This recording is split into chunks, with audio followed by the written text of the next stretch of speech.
Bonjour les amis, j'espère que vous allez bien. Moi, je vais bien comme vous pouvez le voir. Un petit résumé donc de la situation politique au Sénégal. Comme vous le savez, donc il y a plus de cela une semaine que le Sénégal est en train donc de traverser une grave politique, une crise politique suite à l'annonce donc du président de la République donc d'abroger le décret convoquant le corps électoral, c'est-à-dire donc qui fixait la date des élections tout simplement le 25 février. Et par conséquent, donc annuler les élections tout simplement sans pour autant donner une date donc nouvelle. Et tout cela donc dans un prétexte fallacieux comme quoi il y a une crise donc institutionnelle, en tout cas il y a une supposée crise institutionnelle entre donc l'Assemblée nationale et le Conseil constitutionnel. Et il faut le rappeler après que donc le PDS, c'est un parti donc de l'opposition sénégalaise, hum, qui s'est vu donc invalider donc la candidature de leur leader, Karim Wade, après que le Conseil constitutionnel a constaté qu'il avait une double nationalité pendant qu'il déposait sa candidature, ce qui revient être donc une parjure qu'il a fait d'ailleurs deux fois, parce qu'en 2019, on se rappelle s'il avait bien déposé donc sa candidature, donc ça veut dire que c'est la deuxième fois qu'il commet aussi cette parjure. Mais c'est parce que c'est après qu'il a déposé sa candidature que la France a publié sur son journal officiel que le fils du président, que Karim Wade a perdu tout simplement, vient juste d'être dessus de sa nationalité. Donc, ça veut dire, ce qui veut dire, donc, pendant qu'il déposait sa candidature, il avait une double nationalité, alors que la constitution sénégalaise, même si on peut en discuter, dit que pour diriger le pays, pour être, en tout cas, pour être candidat à la présidence donc, du Sénégal, il faut être exclusivement de nationalité sénégalaise. C'est vrai que c'est une clause qui fait beaucoup de polémiques parce que ça peut porter préjudice à beaucoup de personnes qui sont nées ailleurs, qui sont nées ou bien qui vivent dans la diaspora et qui voudraient contribuer donc à développer leur pays. Donc, mais de toute façon, la loi est dure, comme on le dit, mais c'est la loi. C'est la loi. Donc, il a commis donc, une double parjure parce qu'il l'avait fait aussi en 2019. Il avait déposé sa candidature, ça veut dire que donc, il avait donc, quand il faisait aussi l'attestation sur l'honneur qu'il n'avait pas donc une double nationalité, il l'avait. Et ce qui est aussi grave parce que quand on prétend donc diriger un pays, il faut au moins donc être honnête. Donc il faut dire donc la vérité, rien que la vérité comme on le dit. Mais donc lui, on a constaté tout simplement qu'il nous a menti donc ces deux fois-là. Et c'est suite à cela donc que son parti, le PDS, donc, a introduit, donc, en tout cas, a mis en place donc, une commission d'enquête, donc bien entendu avec l'appui donc, du parti au pouvoir, Macky Sall, donc c'est vraiment eux qui l'ont tendu la perche pour qu'ils s'arc-boutent donc sur cette perche-là pour dire que oui, donc il y a une commission. Et ce qui est grave, c'est que cette commission d'enquête accuse le Premier ministre, qui est le candidat donc, du président Macky Sall, le président en tout cas du pouvoir donc, du régime en place.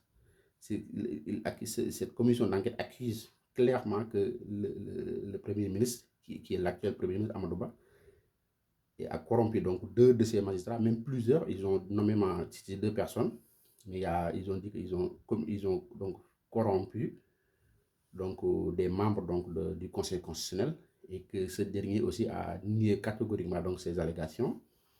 Et sur cette base-là que Macky Sall s'est appuyé tout simplement pour vraiment annuler tout simplement donc, le décret convoquant donc, les élections. Ça veut dire vraiment fixant les élections à la date du 25 février. Et depuis lors, donc, comme vous le savez, donc, le Sénégal est toujours donc, dans une crise vraiment très, très difficile, politique très, très, très compliquée. Depuis lors, il y a des manifestations, il y a des arrestations et il y a même des morts, ce qui est déplorable. Il y a deux jeunes et il y a beaucoup de blessés aussi, donc nous déplorons aussi cela parce que aussi les manifestations sont autorisées aussi par la Constitution et on voit que depuis très longtemps, donc les Sénégalais se vu refuser donc en tout cas autoriser donc les manifestations et ils sont obligés donc de manifester leur colère et ils sont matés par la police. Donc vraiment là aussi j'en profite pour faire un appel à la police et à la gendarmerie sénégalaise vraiment d'avoir de la retenue parce que vraiment aussi quoi qu'on puisse dire donc c'est le Sénégal et ça nous appartient nous tous. il faut laisser donc les gens, donc les populations donc manifester leur colère, leur mécontentement. Donc depuis lors, vraiment comme vous le savez, c'est très compliqué. Le Sénégal, il y a des manifestations partout, aussi dans la diaspora. On voit qu'il y a beaucoup de manifestations. Hier, ici en France, partout dans le monde, en tout cas les Sénégalais manifestent donc, contre donc, cette décision du président de la République, voulant pousser vraiment les élections pour une date, parce que là, ils ont d'après la commission d'enquête a proposé de prolonger le mandat jusqu'au 15 décembre. De créer, donc, de toute façon, comme je l'avais dit dans la vidéo précédente, l'opposition a beaucoup de membres, en tout cas, beaucoup de députés, beaucoup de membres donc, de l'opposition ont introduit donc, des recours contre ce décret et contre cette loi qu'ils jugent donc inconstitutionnelle, donc auprès de la Cour suprême et aussi auprès du Conseil constitutionnel, qui sont les deux organes qui sont habilités en tout cas à connaître donc de la constitutionnalité ou de l'inconstitutionnalité en tout cas de ces lois et décrets qu'on a votés tout récemment. Et depuis lors, c'est très compliqué, il faut le dire. Franchement, tout le monde est dans l'expectative. Et là, moi, hier, ce qui m'a beaucoup plus choqué, hier, j'ai entendu le président dire des propos qui a choqué, en tout cas, qui attire beaucoup l'attention des Sénégalais, parce qu'il a dit que oui, si les Sénégalais, donc si les politiciens, en tout cas, ne s'organisent pas, il y aura d'autres forces beaucoup plus organisées qu'eux qui vont s'en prendre, peut-être qu'ils vont prendre le pouvoir et tout le monde va perdre. Et ça, c'est des propos extrêmement gravissimes, en tout cas venant d'un président qui dit cela. Vraiment, c'est extrêmement grave parce que c'est un clin d'œil. Ce n'est pas parce qu'on peut l'interpréter comme un clin d'œil à l'armée, comme quoi que oui, si vous n'acceptez pas donc ce que je fais, je vais laisser peut-être le pouvoir à l'armée et tout le monde va perdre. Ou bien même il y a des forces, parce qu'il a dit des forces plus organisées que nous, peut-être ces fameuses forces donc, occultes dont il nous parlait tout le temps. Et en tout cas, moi, ça m'intéresse beaucoup ces propos-là parce que c'est inquiétant. Parce que je ne sais pas qu'est-ce qu'il veut dire par là. Que oui, il y a des forces plus organisées que nous qui vont s'en prendre. Donc, non, franchement, je ne comprends pas pourquoi il l'a dit.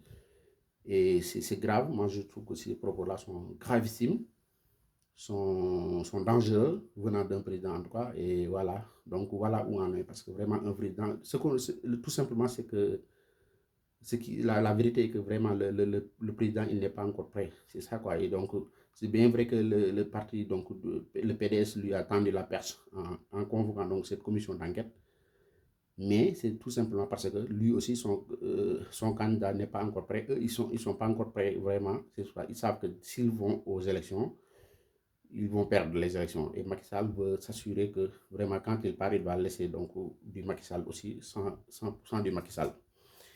Et voilà la situation, les gars. Donc, je ne vais pas mettre en davantage, mais c'est très compliqué, il faut le savoir au Sénégal. Et on ne sait pas qu'est-ce que demain sera fait, parce qu'il y a beaucoup de manifestations et il y a beaucoup de frustration aussi. Donc, voilà.